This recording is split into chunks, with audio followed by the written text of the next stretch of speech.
think this is working great. So, yeah.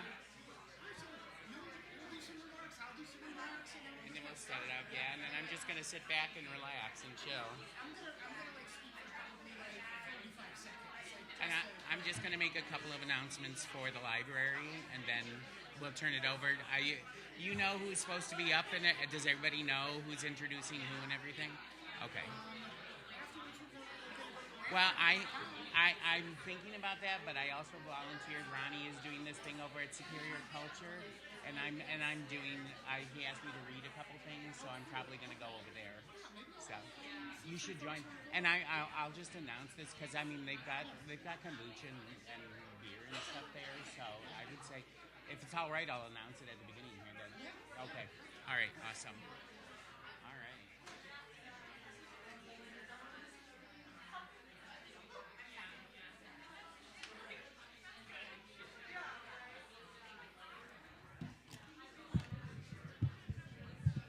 All right, we're going to get started. Thank you all for coming. So my name is Marty. I'm the adult pro. Oh, just let me turn this down. I was testing the sound. There we go. I want to thank you for coming to Peter White Public Library. I'm so excited for this partnership that we're forming here with NMU's English Department for the Visiting Writers Series. So I just have to thank one group, the Friends of Peter White Public Library, who pay for our live streaming equipment. So poets, when you're up here, writers, when you're up here, just know that the entire world is seeing you. Okay? Yeah. Our dozens and dozens of subscribers, okay? No pressure whatsoever. I just want to also make this announcement for people in YouTube land as well. But there is a special event happening next Tuesday night. It's our fundraiser. Dan Reedholm is doing a presentation called Preminger Directs Marquette. He's going to be doing a presentation on Otto Preminger's work in the UP. He did come to the UP more than once. He came for Anatomy of a Murder, but he also did another film here, so a couple more films here. So that is a fundraiser. It's a $5 ticketed event. There are about, 30-some tickets left. So if you're planning on coming to that, please come and support the library. And then the last thing I wanted to mention, I said I'd do this for Ronnie, who is another alumni here from NMU, but he is doing a reading at Superior Culture. There's alcohol there. So I welcome all of you to come to Superior Culture, support Ronnie, and hear some good poetry and music, and just relax at Superior Culture afterward. At 8 p.m. it starts. So anyway, I'm going to turn things over to Matt here, and here we go.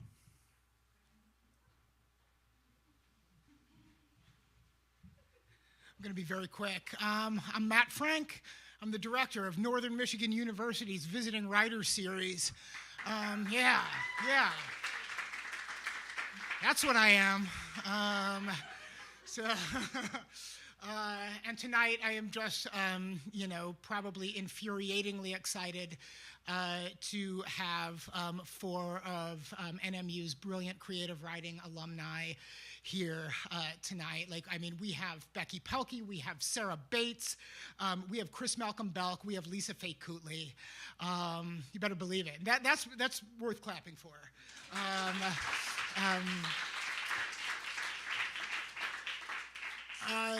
Future event, November 13th, I believe right here in this very room, Jonathan Johnson, the poet, who has Marquette roots and who just, I believe, moved back from Spokane, Washington, is going to be reading alongside the winner of the first ever Ron Johnson Memorial Award in Creative Writing, NMU's MFA program's own Sarah Daniels.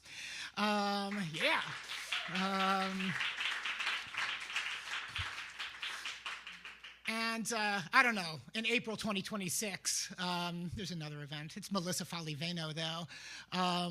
Tomboyland, Melissa Faliveno's book of essays is just one of my favorite things on the planet. And her debut novel, Hemlock, is dropping in January, I believe, of 2026. Whoever takes class from me next semester, you'll be reading Tomboyland. To introduce our first reader, Becky Pelkey is NMU MFA student, third year, and writer of one of the most interesting magically real memoirs in progress I've ever read, Nicolette Viciano.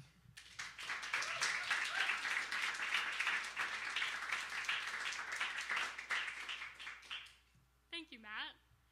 It is with great honor and a warm welcome that I present our visiting writer, Rebecca Pelkey, the winner of the 2023 National Endowment of the Arts Fellowship in Creative Writing. She is currently working toward the publication of her third manuscript titled Bad Miracle, which unpacks how institutions like higher education and religion have negatively impacted Indigenous communities in long-lasting ways throughout history. She is the author of 2 poetry collections, with her first being Horizon of the Dog Woman, that explores themes of strength and struggle faced by Indigenous women regarding their connections to their own bodies, relationships, and histories, with Michigan's Upper Peninsula as its landscape. Her second collection, Through a Red Place, and the winner of the Perugia Press Prize, is a remarkable bilingual manuscript founded upon Mohegan language revitalization and archival work consisting of historical documents and artifacts detailing some of America's most difficult histories. Pelkey's conscious interaction with and interrogation of these documents within the conversation of tragedies faced by Indigenous communities in the U.S. asserts key elements. 1, a critical eye as a brilliant scholar and storyteller, writing I Am Telling a Story. 2, a warm heart as a citizen of the Brother Town Nation with Mohegan, Stockbridge, Mohican, and Eastern Cherokee descendancy, connecting with readers by urging them to begin and end each day by looking in the mirror and saying, Wumusum, or love me. And 3, an unwavering strength that is evocative, molding painful experiences into art that extends to readers like an outstretched hand. This act of letting go, as Pelkey personally describes, allows for a freedom that comes with setting down the weight lodged in one's brain, heart, and soul through the power that comes from giving it words and, even further, sharing those words in community. Pelkey has more than set the standard for what it means to devote one's life to the art of communication through creative writing, and represents a powerful force that has emerged from NMU's MFA program. Returning to Marquette is a homecoming for Pelkey. Marquette has provided Pelkey with a space that she feels the most comfortable and even the most herself. It is in this place that she embraced, truly for the first time, the vulnerability required to be a writer. In her words, any chance to return, to give something back to a place that's been so foundational to the life I built, feels like a rare gift. I think I can speak for everyone here at NMU that welcoming you here tonight as a visiting writer feels like a rare gift to us.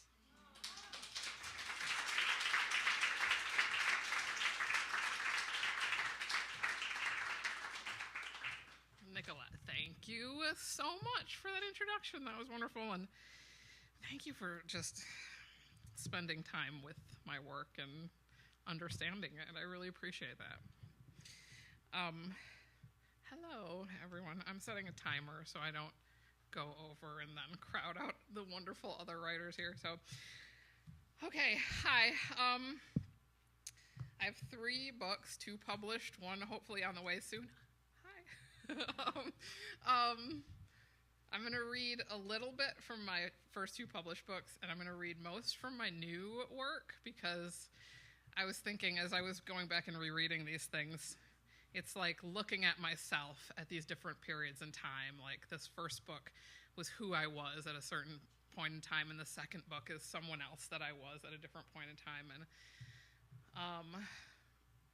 the third book is really who I am now, so that's kind of where I want to spend the most time. But I'm going to start with Horizon of the Dog Woman, which is very much about bodies, which is hence the cover. I sort of, sometimes I forget how much I love this book when I don't go back and look at it for a while. Also, it was my first, so that's part of it. I'm going to read you this one called Bellwether Tin. It's one of my favorites in the book. When Matt Frank very kindly asked us all here to read, he talked about joy and wanting to share and spread as much joy as possible.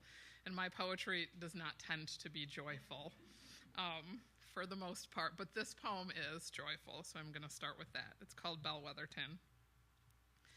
She liked 45s, preferred her diamonds on vinyl. Music was the milk in her bathtub, the pricked finger smear on her cheeks. He thought the world was a pipeline right-of-way pointing towards Tucson, Arizona, and Big Jim's all-night gumbolaya jamboree. And when they met, it was all Euclid and Muir, all algorithms and sulfur scald. It was her slow courting of his bare notes. He said, "I'll salt the desert for you, babe." She said, "I'll coral reef the creosote and whale song the dust storms." She asked, "Can you kindle me sung?" He asked, "Can you fever my light fantastic?"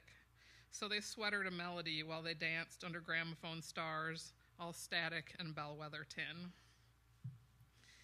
I'm going to just leave that book for now, and I may come back to it later, time permitting. Through a Red Place was in some ways the easiest book for me to write. I wrote it in like a year when I was in my PhD, but in some ways it was the hardest book for me to write because it was the first time I really, very much in a vulnerable and outward way, started to think of myself as a part of history and the different parts of me as a part of history too, because I am Brotherton Indian Nation, but my ancestors were also colonizers, and so sort of thinking about those two things together is a lot of what this book is doing. So I'm going to read this found poem. It's called Mohican, and all the language comes from the book Last of the Mohicans, which got so many things wrong. So this is called Mohican. Here I am glad. I am thankful that, though I am no scholar, I am not a prejudiced man. I am certain, I am genuine, I am willing. I am a blazed pine. I am outlying, I am journeying. I am on the hilltop and must go down into the valley. I am as ready to do one as the other, for I am on ground that I have often traveled. I am sorry. I'm not sorry. I'm very happy. And I am sure I am ready. I am rejoiced. I am suffered. I am resolved. I am a man. I am a man. I am a man. Am I then so very revolting? I am your prisoner. I am your prisoner. I am stripped. I am torn. I am not alone. I am not stone. I am not the last. And I have to read one UP poem. So this is called On a Wire. The trees bend backwards, break themselves bearing a foot of snow, power lines sagging in their wake. Northern trees muscle up or give up through each weighted winter, hunker down under blizzards. It's the same for me. I thought I bore each downfall with grace, but nobody gave up their body like me. A joy worth of crows on a wire choruses, nobody, nobody, nobody, and I'm left echoing in their outro. But then the moon, swinging easily in the staff of skewed electric lines, sings to me in C major, and I dance a different kind of giving up. Her voice descending into notes for which we have no names. This one, the color of a crow just at dusk on the last day of the year. That one, my body, after it's given in for the last time. All right, so I'm going to go on to the new manuscript, which, as Nicolette said, is called Bad Miracle. This work is different. This is me realizing that I'm allowed to be angry and that I'm allowed to voice that anger in my poetry. So this is the first poem in the collection, and it's called Chris Columbus in the Sainthood Elections. So Christopher Columbus landed on Hispaniola, and he called it a miracle. Columbus called Hispaniola a miracle, as if he parted the Atlantic and raised the island up, a campaign promise on his road to sainthood. His slogan, "Make America." His running mate, the patron saint of stolen bodies and imagined gold. On the stump, he says, "The new world is a miracle manifest just for you, the voter. It's your God-given destiny. Everybody white wins." A whole new world, a miracle built on 1,000,000 human sacrifices to squeeze a pound of God from flesh. The darkest of backdoor deals over a banquet of bodies, sourced from fake news against the Indian they created. The murderers and the criminals, savages, coming for your women and children, your jobs and your ears. For my second miracle, I'll make history disappear. I did a lot of research on the saints for this book.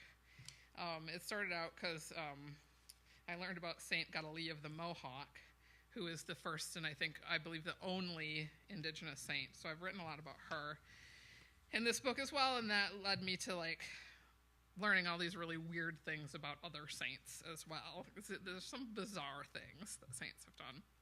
This next poem is not about that. This is the longest poem I'm going to read, and I also think a lot about educational institutions. My great-grandfather, William Moon, went to Native American boarding school and thankfully survived that experience, though so many others didn't. And so being in academia now, I think about my experience in academia, which is wonderful. It's a privilege. We were talking about what a privilege it is to work in academia, but also there are some things. So this is called Operations Manual for Native Faculty.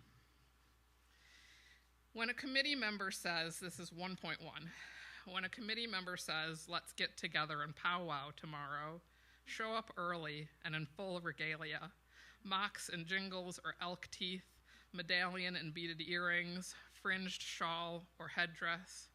Bring music, or better yet, invite drummers. Push the table to the side to make room. Under the unforgiving eyes of the board members' portraits, dance. Dance on the coffee-stained carpet. Take up all the free space. When the committee arrives, confused, say, "This is what you wanted from me, right? Isn't this why I'm here?"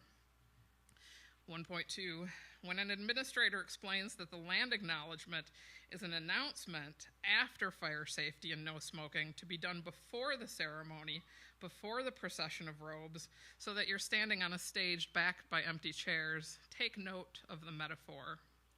Remember the story that Pennacook elder told you once, how acknowledgement is all just performative bullshit anyway. Play that on repeat in your head while you go through the motions so that the next time they ask you to do it, you'll remember what to say. When the historian says they know better than you how your ancestors would want to be represented as warriors, all tomahawks and last ofs, build a wigwam in their office, pile up blankets or hides if you have them, make baskets or buy them at the thrift store, plant beans and squash in the corners by the window, store dried corn in the desk drawers, invite your family, spill into the hallway. When they call campus security to force you out, go quietly to make your point. When someone, you can't say who because you're not tenured yet, says you're not fancy enough in your ribbon dress, your braids and beads, but it's just because you're not wearing your doctoral regalia yet, take a moment to appreciate the irony. Then try to deny that this ivory tower is killing something in you. Dancer, prayer, storyteller. Pray anyway. Resurrect the memory of your ancestors gathering just over your shoulder on a mound in Wisconsin. Let them fill the emptiness of these hallowed halls, just like they've done so many times before. And I'm gonna end one more short one. This one is for Sarah Helen Bates, because she really wanted me to read this one, and I was hesitant to do it. So I don't know if y'all remember a news story a ways back about a woman who had an orgasm at a performance of Tchaikovsky's Fifth Symphony. So I wrote a poem about that. Dear woman,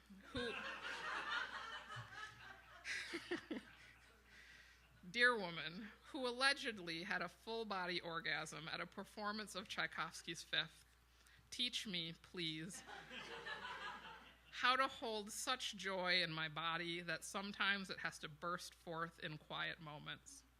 Tell me how it felt, that grand accompaniment, the orchestral swell breached only by your own.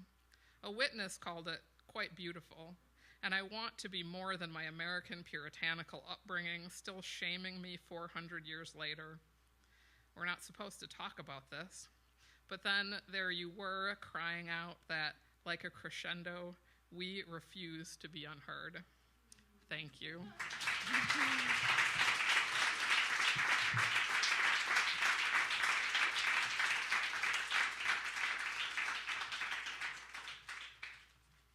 Hello. Thank you so much, Rebecca, for sharing with us. That was so wonderful. And thank you all for being here this evening to sit in awe of our NMU Creative Writing alumni. My name is Izzy Namath Beck, and it is my second year studying creative nonfiction in the MFA program at NMU. I was given the incredible opportunity to introduce one of these alumni writers tonight, an opportunity which I appreciate beyond words because reading Sarah Bates's work and speaking with her personally has altered my approach to writing and reading poetry rapidly and for the better. At first, I felt that Sarah had gotten the short end of the stick when I was asked and agreed to introduce her at this event. And I do not mean to defy the wisdom of Matt Frank, but I am an essayist, and Sarah Bates is, on paper, a poet. However, when asked what she is off paper, on a wonderful afternoon Zoom call, her response was poet, mostly. This answer is embodied in her life and in her work. As she told me, she is whatever she needs to be when it comes time to write. She describes her approach to writing, to teaching, and to being a mother as being open for business. As she told me, and as is evident in her poetry, Sarah lets herself get obsessed. She lets the whales come and swim and die on the page. She writes a city skyline into the Blue Ridge Mountains, and she shapes her words on the page like the bees shape our earth. Sarah's complex, wild understanding of love shades her work in the same way that she shades her readers' view of the everyday. The roadkill we drive past, the night sky we forget to behold, the way the color blue follows us around like a puppy, waiting to be noticed. It is all on her page and on your screen. It is all poetry, and it is all new all over again. So I am an essayist, speaking about Sarah's poetry because it is poetry and it is not.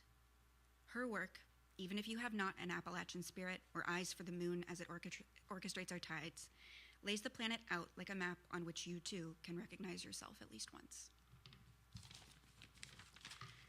Sarah Helen Bates is the author of poems that appear across the literary world, from the Boston Review to Pinch to Hotel America and far, far farther.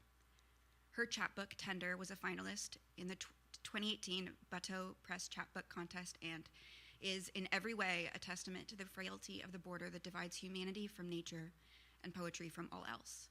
She graduated from NMU with an MFA in poetry and currently teaches at Southern Utah University. Please welcome to the podium, Sarah Bates.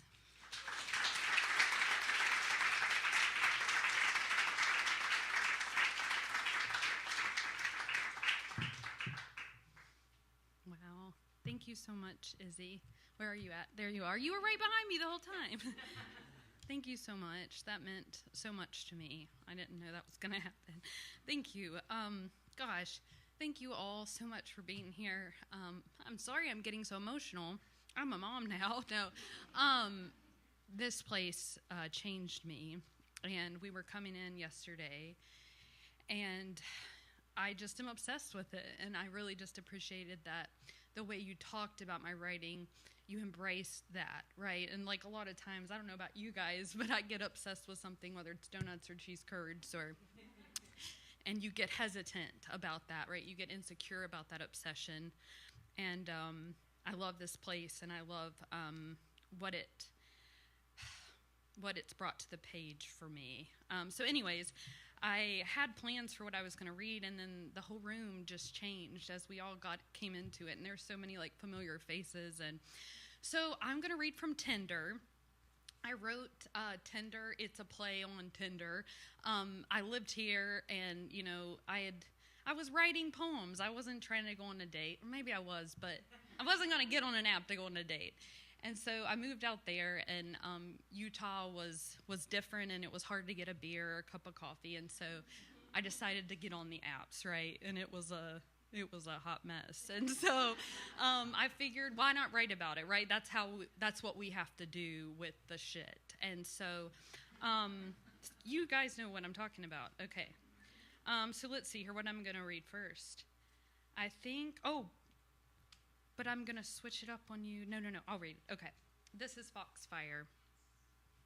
Becky also told me to read this. So Heidi, there's just so many of you. Okay, now it's all making sense. Okay, sorry. Foxfire. I should have known when he sent me the kissy face. Maybe the point is not to choose. There is a poem in the desert, and there is a bike in the middle of it. I can't see it, but it's there above the red cliffs, the blue paint, hunters moving fast toward primary colors. I still don't know what to do with all these bones. I remember the bee dying one afternoon in between the lime green cushion and rotting wood. My friend was there, and I didn't cry for 2 days. What I remember most was you stopping to pick up the piece of broken kindling to tell a story of ecosystems, this extinct fungus glowing on the red rocks. I get so tired of men asking me for a blowjob over coffee. I want a helicopter to fly over and to know that it's there. I want the bee to move one of its wings in the middle of the oil slick and for the blue paint to scatter. I want to see your grocery list in book spines, the desert sky, and knowing that all things end. I want to be the bike that is hard for colonists to reach, to be leaving, always leaving.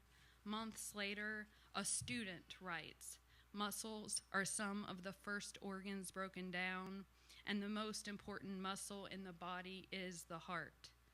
I should have known that in order to take from the body, you have to give to the body. I should have known that I was only building a small empire to put things on.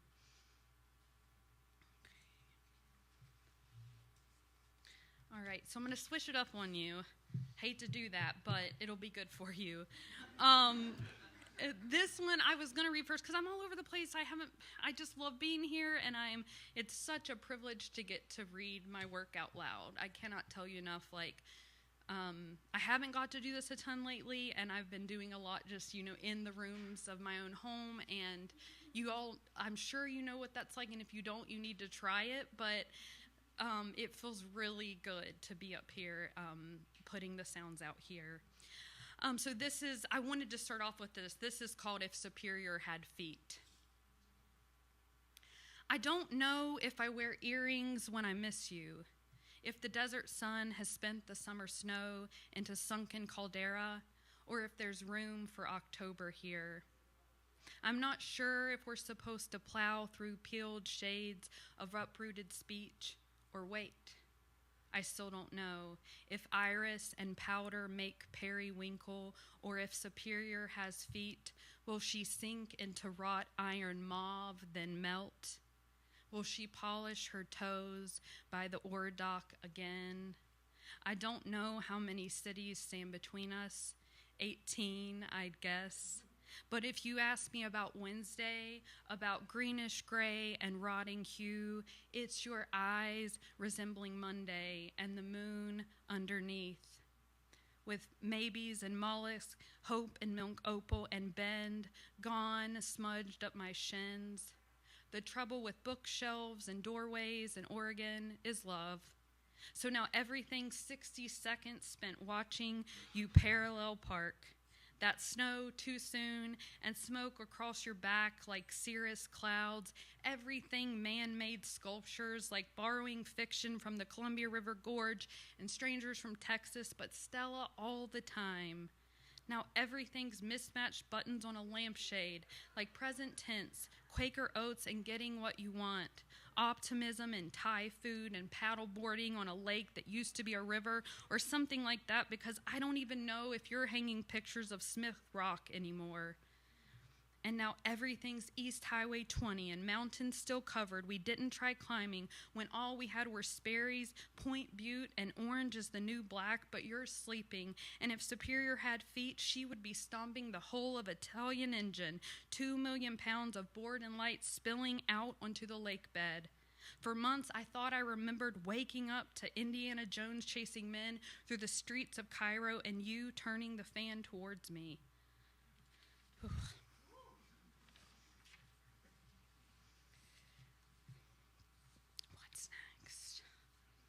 All right, I'll take you back to the book. What is the time looking like? How many moments have passed? Like, I would say, no, this was a whole other thing I had to do. This is why teaching is so hard.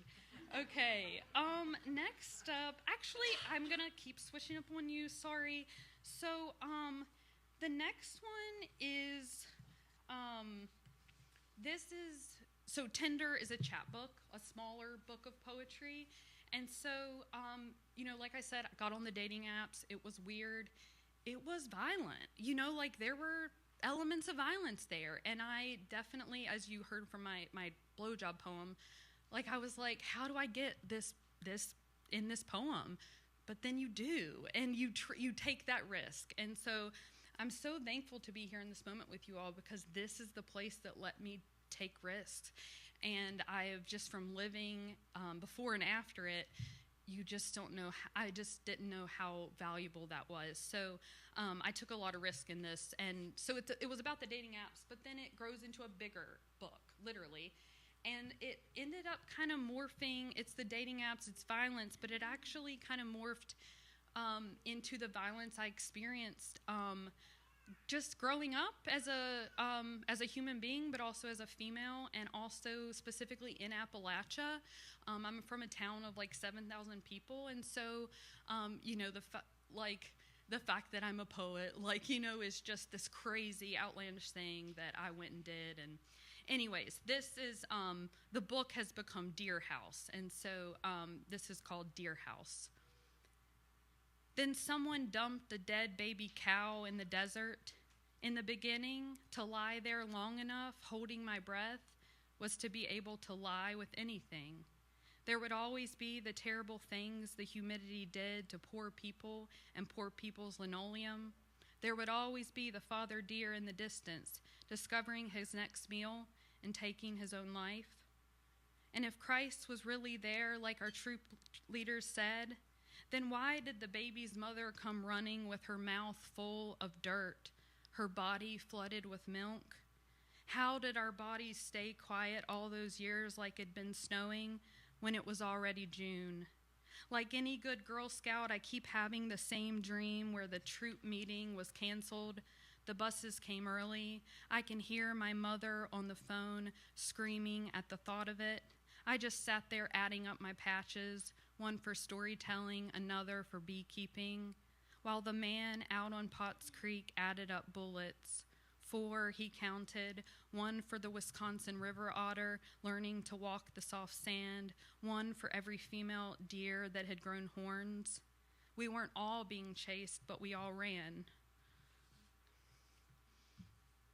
Okay, and then the last one I'm going to do is another Lake Superior poem, and yeah, it didn't end up on Tinder. I have like a bunch of different books. It's okay, that aren't out in the world yet, but they're out there, and they're in the room with me. And so this is a poem that actually I just have to tell this. We're staying in the Landmark, which is really exciting.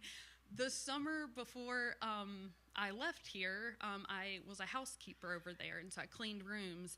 And it was only a few months, but you can believe that, it really informed just so much of the me. And so I just thought it would be really wonderful to read this. So this is called 06.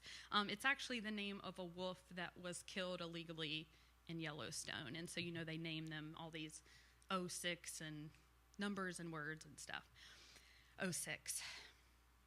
I am the last American wolf. I am scrubbing lavender lipstick off the bathroom's mirror. I don't want to kill. I am staying quiet in a field of bodies with missing skulls.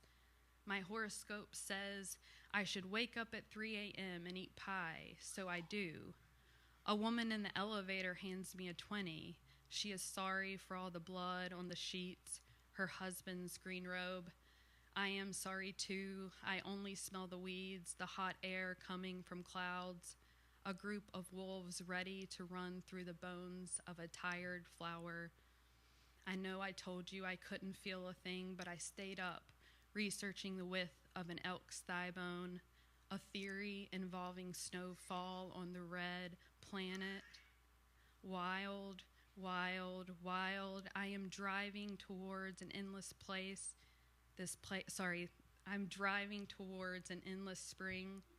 This place between the insects and the bottom of cups. I am not strong enough yet. All right, I think I'll end there. Thank you guys so much.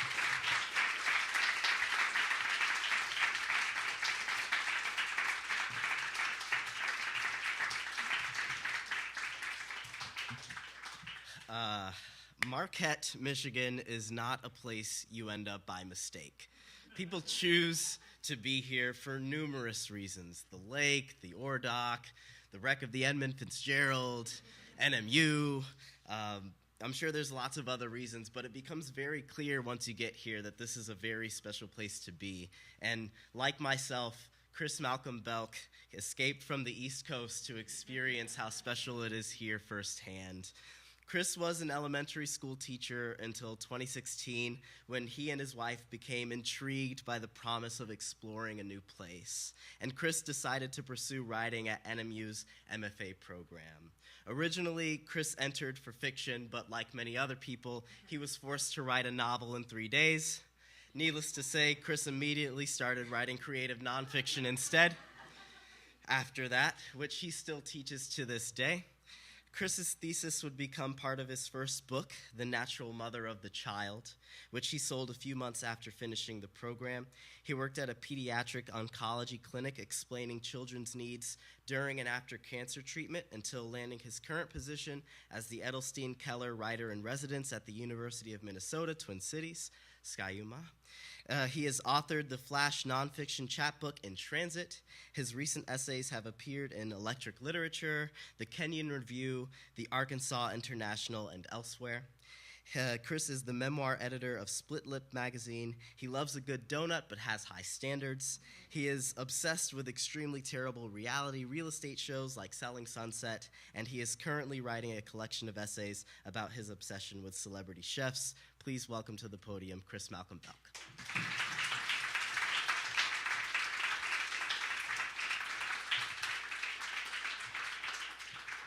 Thank you. Ooh, there's lots of people in here.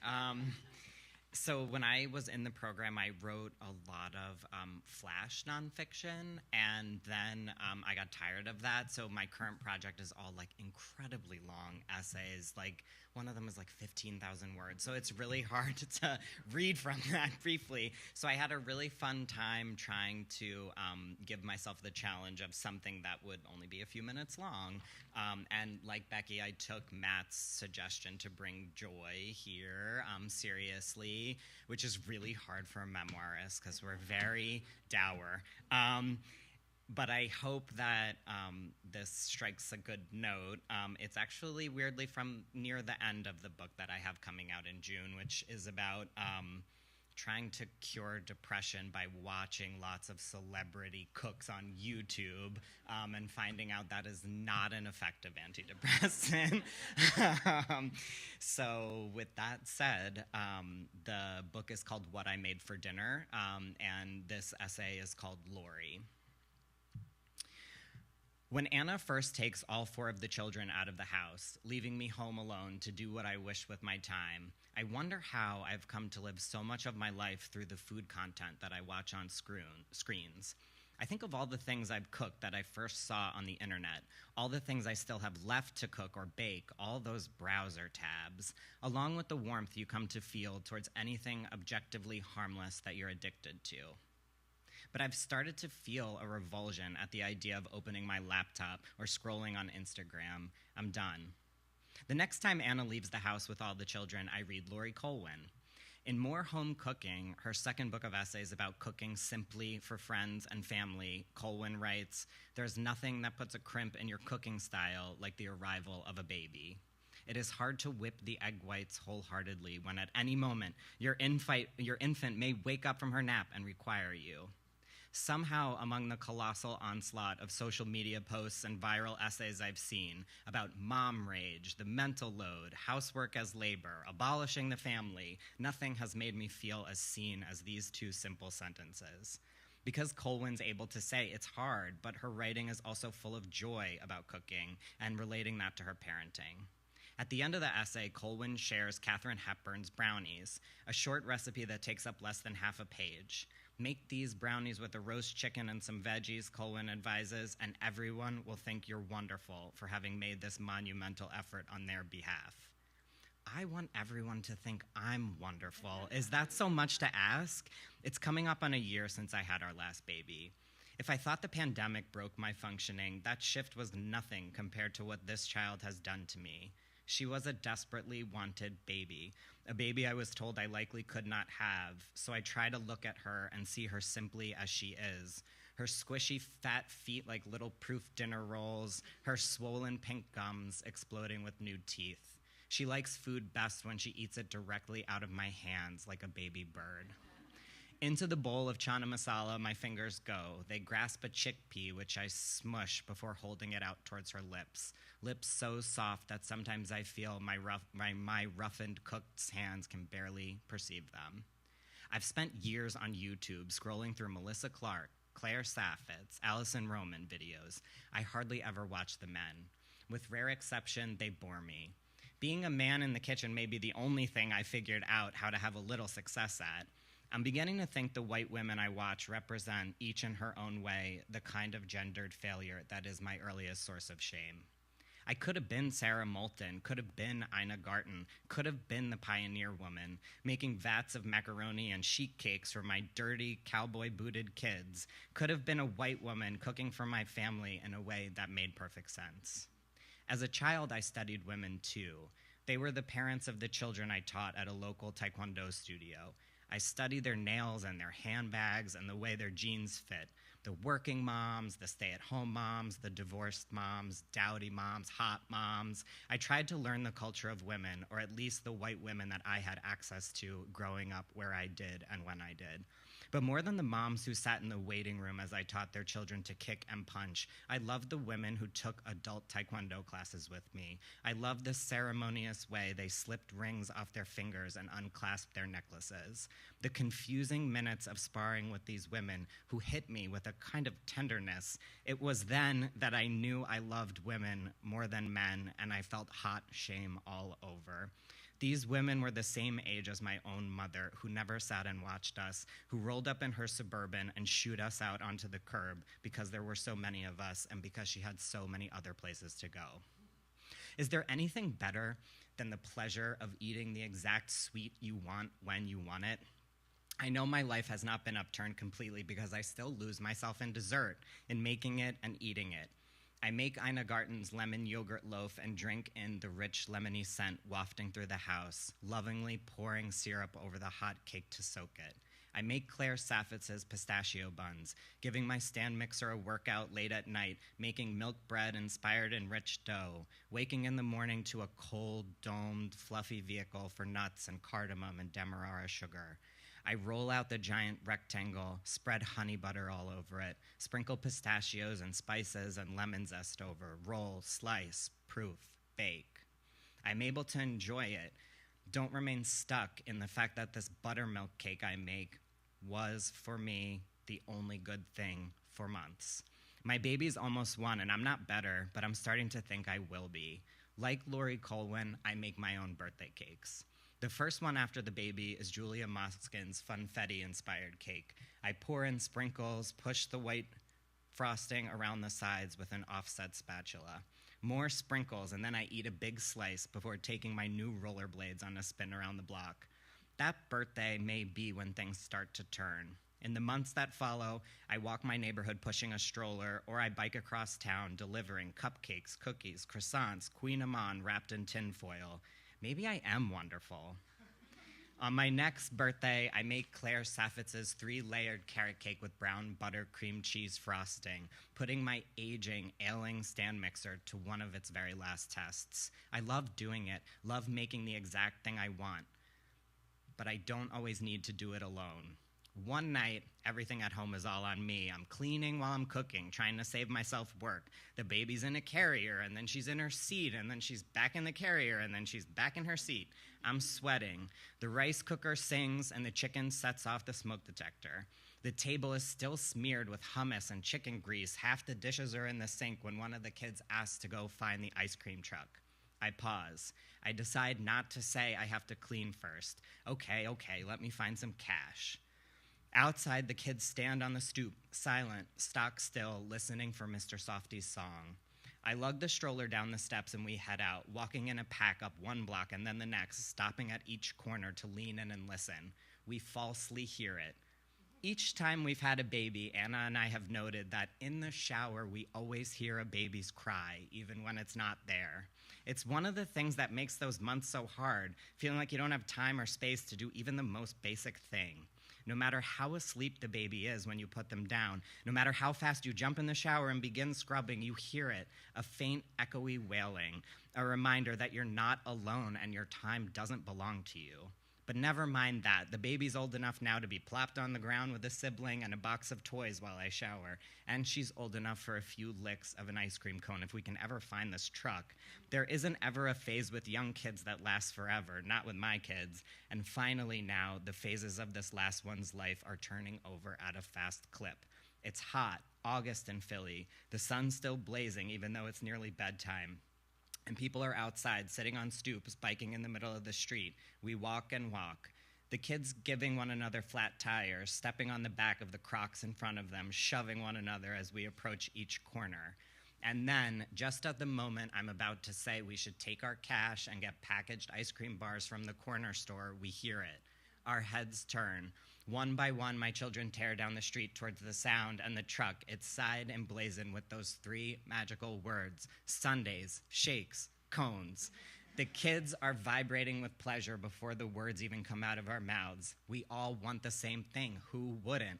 One rainbow sprinkle cone and another, and then finally one for me. $3 to change your day, maybe even your life. It's about to be the most beautiful thing. Thank you.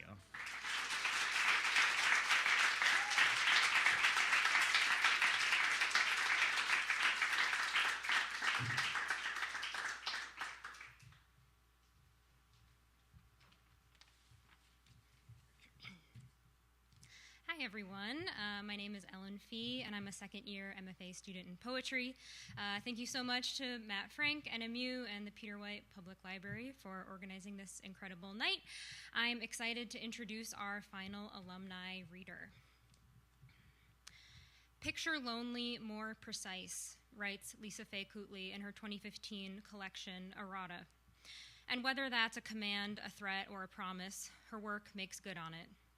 Born and raised in Wisconsin, Cootley has a way of drawing up these lonely images from the dusty back corners of Midwestern memory, like a single clothesline thrashing its frayed end against a weathered pole, as she writes in Errata, or a girl who gets nervous and kazoos with her mouth the entire wreck of the Edmund Fitzgerald, from a poem in her newest collection, Host.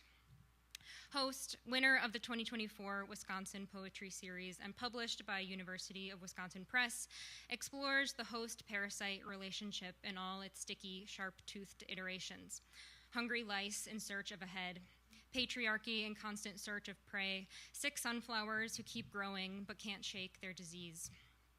Somehow, loneliness is here too, even though a host in all its definitions is never alone. These poems weave relation and isolation into climate crisis, trauma, motherhood, and the internet age, buoyed by Cootley's singular, steady voice. After receiving her MA and MFA from Northern Michigan University, Lisa Faye Kootley earned a PhD from the University of Utah and is now an associate professor of poetry and creative nonfiction in the Writers' Workshop at the University of Nebraska, Omaha. She is the author of the poetry collections Errata, Tether, and Host, as well as Small Girl, a collection of micro-memoirs. She is the editor of the anthology In the Tempered Dark, Contemporary Poets Transcending Elegy from Black Lawrence Press, where she also serves as the chapbook series editor. Kootley has received support from the National Endowment for the Arts, scholarships to the Breadloaf and Sewanee Writers Conferences, the Academy of American Poets Levis Prize, and the 2021 Gulf Coast Poetry Prize. Her work has recently been featured in Poem a Day, Brevity, Copper Nickel, The Account, the Massachusetts Review, and the Slowdown podcast. I now realize I've gotten to the end of this introduction without mentioning Lake Superior at all, which seems wrong given that when we spoke, Lisa Faye assured me it was her favorite place in the world, a love affair with water that began in her childhood on Lake Michigan, deepened during her years in the Upper Peninsula, and now haunts her in the very much landlocked state of Nebraska. But sometimes, she told me, you have to leave a place or lake you love. But I hope it doesn't mean you have to stay away forever. Please welcome Lisa Faye Kootley.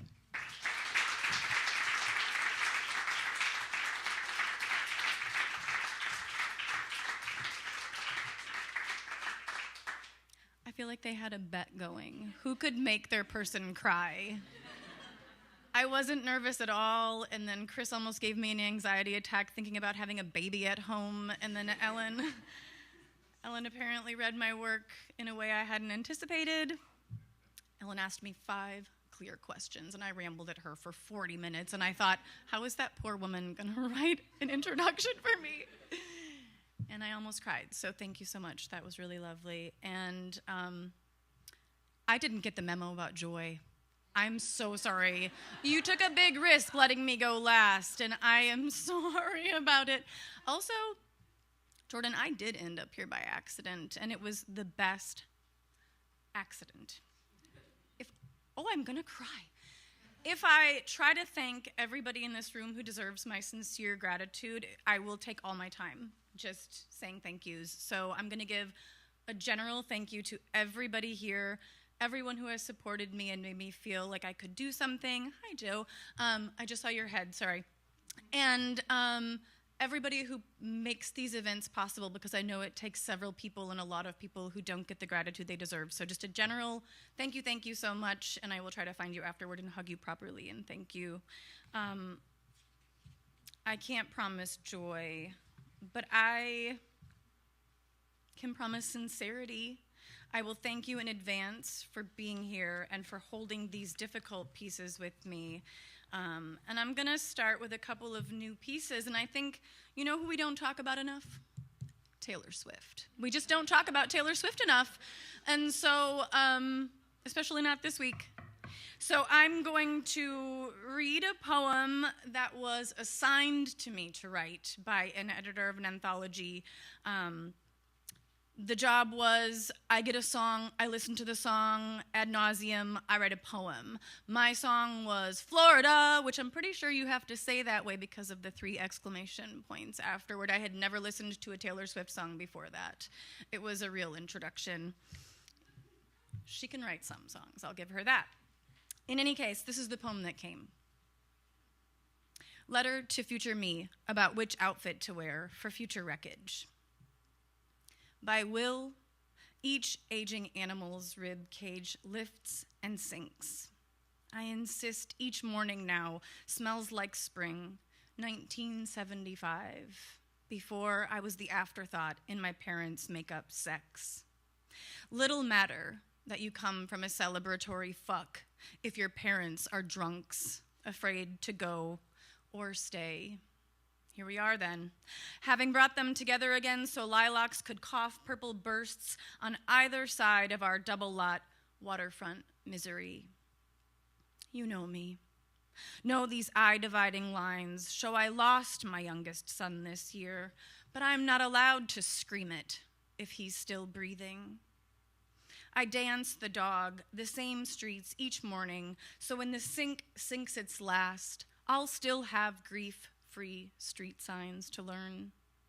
I imagine every car parked on the longest stretch of our morning route now is the man who last pretended to love us.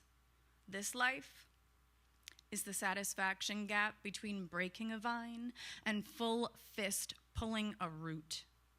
Yesterday, I wove through traffic, both windows down, hair loose to the Menards near that last man's house to get the missionary sex equivalent of kitchen backsplash, so I could return it the next day and risk the stink of more men in my mouth.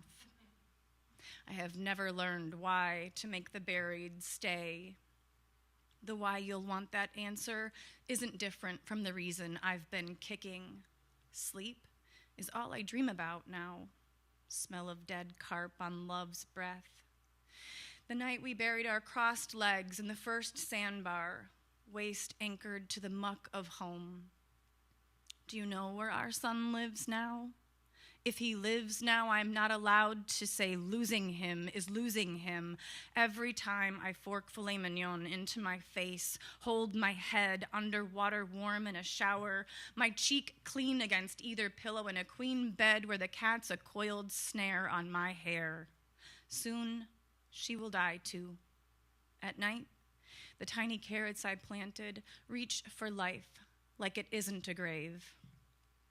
I totally should have given a warning about language. I'm so sorry to the person with the child. I will swear, and I will say awful things in this next poem as well. I'm going to give a strong content warning for this poem for general violence, and if you need to walk out, totally okay with that. I visited Dr. Domina's class and had a lovely time, and the students were writing sonnets and tricky sonnets. So I thought I would read a tricky sonnet, and I think it's the most recent poem I wrote where I was like, oh, you're a poem. Look at you, thank you. But you'll let me know when it's all over, because I've never read it in front of this many people. It's also a contrapuntal, and in case we don't know what a contrapuntal is a poem that has 2 columns. So you read it down, down, across. It's a tricky little bitch to write.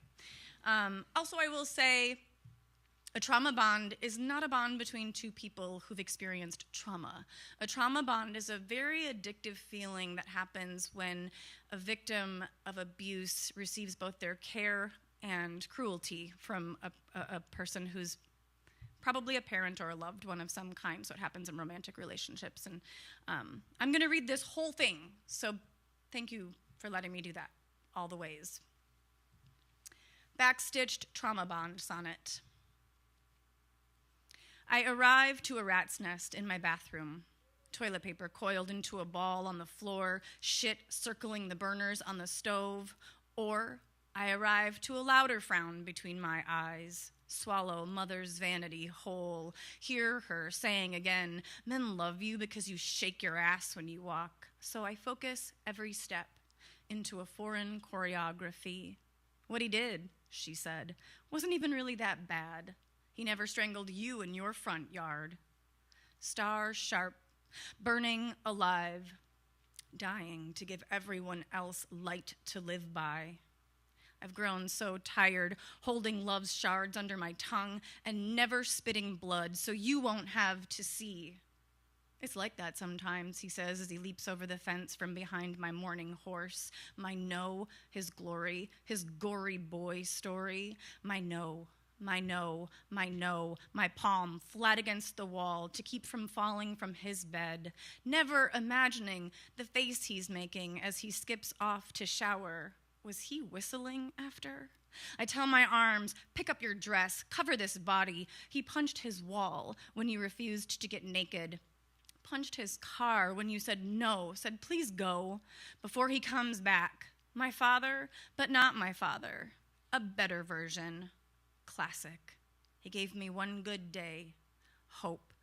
Both his shoulders shaped for burying my face in my grief. No, it isn't easier. Knowing this dream, his make-believe, was never about me at all. Idiot. I arrived to a rat's nest in my bathroom. It's like that sometimes, he says, as he leaps over toilet paper coiled into a ball on the floor. The fence from behind my morning horse, my no shit circling the burners on the stove, or his gory boy story, my no. I arrived to a louder frown between my eyes, my palm flat against the wall to keep from falling, swallow mother's vanity whole, hear her from his bed, never imagining the face he's making, saying again, men love you because you shake, as he skips off to shower. Was he whistling after your ass when you walk? So I focus every step. I tell my arms, pick up your dress, cover this body into a foreign choreography. What he did, he punched his wall when you refused to get naked, she said. Wasn't even really that bad. He never punched his car when you said no, said please go, strangled you in your front yard. Star sharp before he comes back. My father, but not my father, burning alive, dying to give everyone else a better version. Classic. He gave me one good day, light to live by.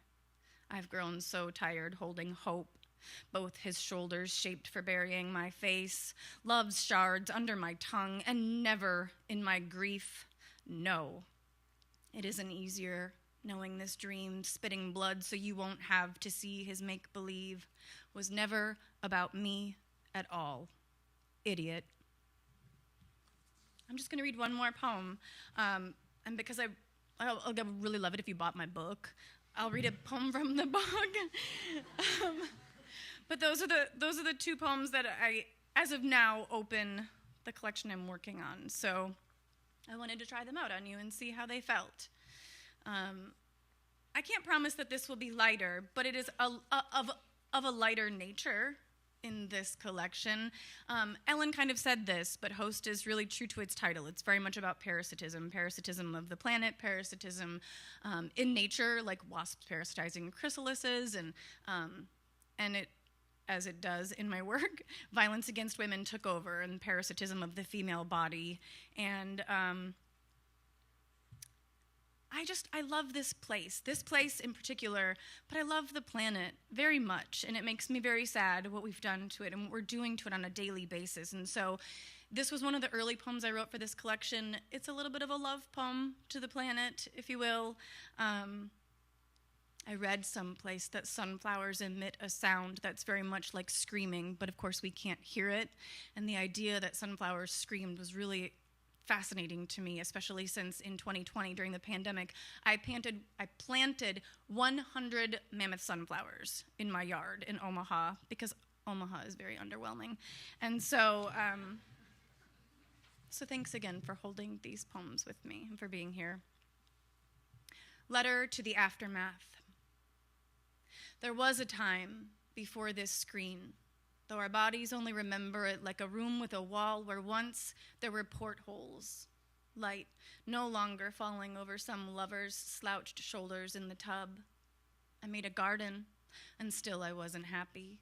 100 sunflowers, and the only screaming I heard was mine. A hole, core deep, a detonation waiting. The morning I felt most lost from myself, I could no longer hear my plants in bloom. I erased my someday list. Clouds were just clouds. I tried to remind myself, crows won't eat their dead. Instead, they gather around a body in silence or ruckus. Whether you believe they grieve there, sometimes moments, sometimes days, or you believe they gather data to avoid their own demise, says everything your family needs to know about you. I believe Earth will be the last mammoth to flower, who decided one chance to weapon her beauty, simply not enough. What if that is the only story we have to tell you? The voice of our planet, so quiet inside us, we could never see her breathing from space, is a heart beating, and it was always going to be too late. Thank you.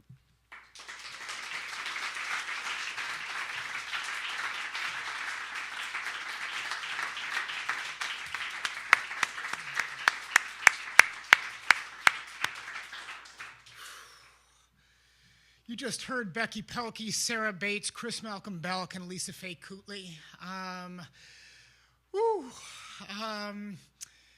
all of whom have books for sale out there. Buy them all. And thank you for coming.